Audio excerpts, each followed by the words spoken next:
I'd like to call the March 20th, 2024 Business Committee meeting to order. First order of business, roll call. Ms. Sharpenshake? Here. Mr. Dublanis? Here. Ms. Wells? Here. All present. Thank you. Item 2, insurance. To consider the renewal quotes for certain building and contents insurance and for drone non-ownership liability insurance policies that renew in April 2024, as recommended by Carmel Bro, our school board's property and casualty insurance consultant, and to take appropriate action. Ms. Bro? Good evening to everyone. I usually dread this meeting because it's, usually not very good news. I'm happy to be here tonight. When you look at the spreadsheet, this is the time of the year we do the building and contents, your property renewal, and then the little drone liability policy. When you look at the spreadsheet in front of you, column 4 is going to be the column the renewal that's being offered this year. I'm going to go through the column really quick. The first thing I'm going to draw your attention to is the statement of values on line 1. We're going down just a little from $447 million to $444 million, about a $2.6 million decrease in values. And that's just because we're taking things off that aren't there anymore, that's been demolished, stuff like that. So it's down just a little. But the amount of insurance you're buying is going to remain the same. Still just a $20 million limit for named storm. And then you're going to have a $100 million limit for all other perils, like fire, lightning, that sort of thing. The deductible will remain the same this year, which is going to be the 5% value of the damaged building as listed on your statement of values. For named wind with a $250,000 minimum per occurrence, not per building, per occurrence. And then there is no cap on the maximum though for that deductible. And then a $5,000 deductible for everything else. I'm going to get you to go down the page to line 17. This is where the annual premium is. You'll see your expiring premium at $3,127,833. The renewal as of 3/15 today, it's $3,108,293. About $19,000 less than expiring. And the reason I'm telling you this is as of 3/15 today, this number could change, go down. It's not going to go up. Go down even more before the full board votes on the approval at the April meeting. Your agent and broker are still working with the carriers, still putting them against each other, trying to get the best possible rate for you. So there is a possibility at the April board meeting this number may change, and if it does, I will certainly let everyone know at that time. And then when you flip to page 2, this is the drone non-owned liability policy. It's a $4 million limit, column 4 again. Nothing changes for this year. Everything will remain the same. And the premium will remain flat at the $2,738. And I'm going to recommend that you go ahead and approve the renewal of these two policies, but with the understanding that it may change, that premium may go down just a little more by the time the April meeting happens. And when they flip, if you get to the next tab, Ms. Gwen, this just shows you, there you go. This is just part of the building and contents policy. The policy that you have, it's not one single policy. It's 12 carriers that participate to make up that 20 million limit. And this is just a list of each one. There's a primary layer, and then you have three other layers for a total of 4 layers.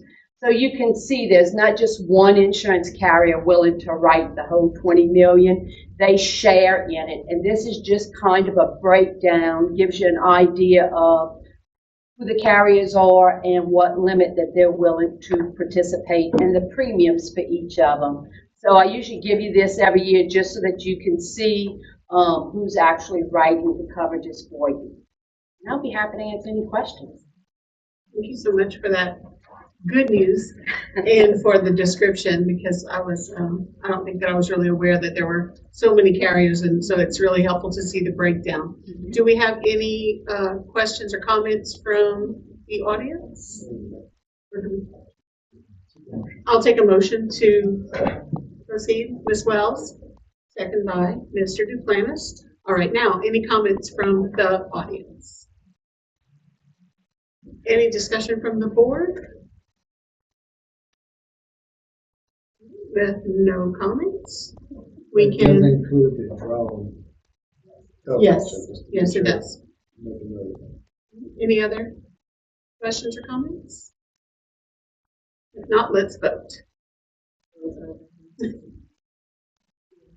can just say it, Ms. Leslie.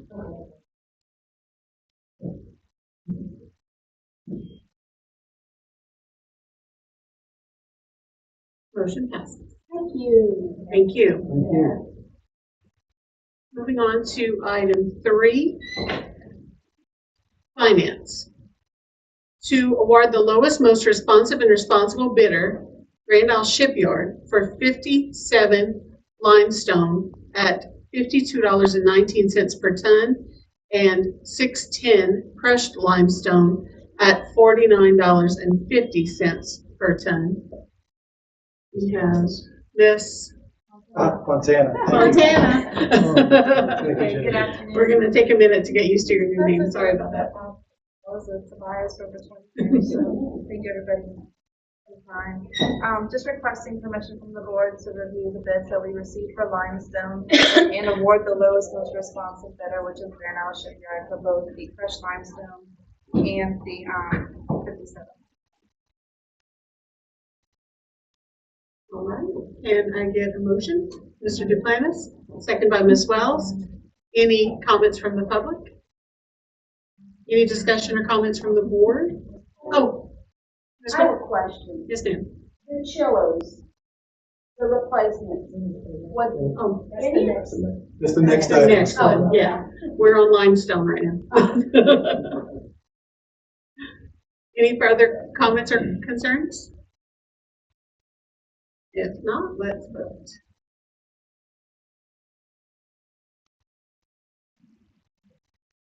Yay.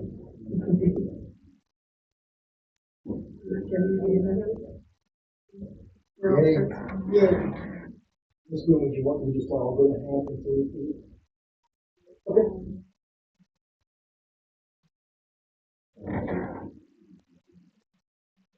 Motion passes. Item B, to consider awarding the lowest, most responsive and responsible bidder for chiller compressor replacements. Ms. Montana? Yes, good evening. This is a similar situation with the limestone. Every year we come before you and do bids for chiller compressor replacements. So I'm requesting permission to award the remanufactured chiller replacements for direct parts and services as the lowest. Thank you. Can I get a motion? Ms. Wells, second by Mr. Duplantis. Any comments or questions from the public? Ms. Bro? And I'm guessing it's just for, to have extra parts, it's not for specific chillers that have gone out already? So if a chiller goes out, this vendor would provide a remanufactured chiller to replace it, and we get a full factory warranty for the roughly 70% the cost of a new chiller with a remanufactured chiller. Okay, so it's not specific to any one that's out right now? No. Good. And just, not to parse the words, but it's just the compressors on the chiller. So it's not the whole entire chiller, it's just the compressor. Right. Those things run at a cost where. But if it's- one was out and it's due to a mechanical breakdown, we have an insurance policy that would kick in or could kick in and reimburse you for those costs. Thank you for pointing that out. Any further comments? Any discussion from the board? All right, and we will take a hand vote. All four? Just say all in favor? All in favor? Yep, okay. Thank you. Oh, mine came up. Motion carries. Item C, to consider authorizing advertisement for proposals for an organizational structure and compensation study. So this is going to be mine. The recommended action is to recommend the advertising for proposal for organizational structure and compensation study because as a district, we have been in the response to zero funds mode for probably 8 years now. And all we have done is cut and cut and cut. We are finally in a position where we are financially stable. We've been able to give our teachers a raise as a result of the sales tax initiative that was passed very graciously by our voters in LaFouche Parish. And now we would like to make sure that we are being both effective and efficient with the taxpayer money to make sure that we're structured in a way that we're responsive and nimble to the needs of the community, the needs of our teachers, and to make sure that we're paying our people from directors through the entire rank structure and including our teachers when compared to our neighbors. And rather than me, the senior staff and principals sit in a room and arrive at numbers that we think make sense, we want to partner with an agency that specializes in this throughout the nation, that can come in and do a comprehensive analysis of all the regional, state, and national trends to give us a template and a blueprint to right-size ourselves and to make sure that our salaries are competitive regionally. So that's the motion that I present to you tonight. And I get a motion. Mr. Duplantis, second by Ms. Wells. Any discussion from the audience? Any comments from the board? Ms. Fertitta? I just want to say that that is definitely something that's needed. We have never had this done before. It's just been guessing what kind of positions that we need, especially here at the central office. I really think it's time that we do this. I think it's a wonderful idea. Thank you. I agree with that. I think that in light of the recent increases that we were able to give our teachers due to the tax restructure, it provides transparency to let people know that we are not just paying people at whim, that we really are working on making sure that we're operating efficiently and effectively. So I think it's a good idea. Does the company also like kind of look at our finances and say, oh, you can give this much money, like you have this much money to give, we can give them this, or is that something that we have to do and they just give us the numbers? That's a good question, and it's going to depend on who's awarded this project. Many different companies venture in these different endeavors, and I'm sure if we asked them and said, this is how much money we have available, they can structure an efficient means of using that money. But more than what you described, I think what they're going to say is a competitive salary for position X would be Y. And you should probably have this many people in position X based on your student count. That's the direction that I think they'll go. And then what we would have to do is then attempt to satisfy those best practices or recommendations based on the available money that we have. Any further discussion? If not, we can vote.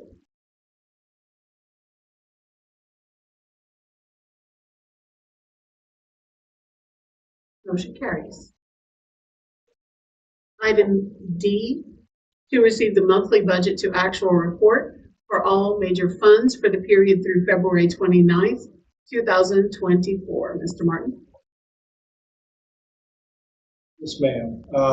You have before you the budget. With Ms. Hemel not here, I am completely out of my depths in describing to you the nuances of said budget, I can assure you. If you have any questions, I can tell you that we have an accountant sitting in the front row that can aid you in this process. But by all accounts and in all seriousness, we're well on track to be well within the allotted amounts for all major expenditures, and I have no concerns with the budget at this time. Let's take a look if anyone has any concerns.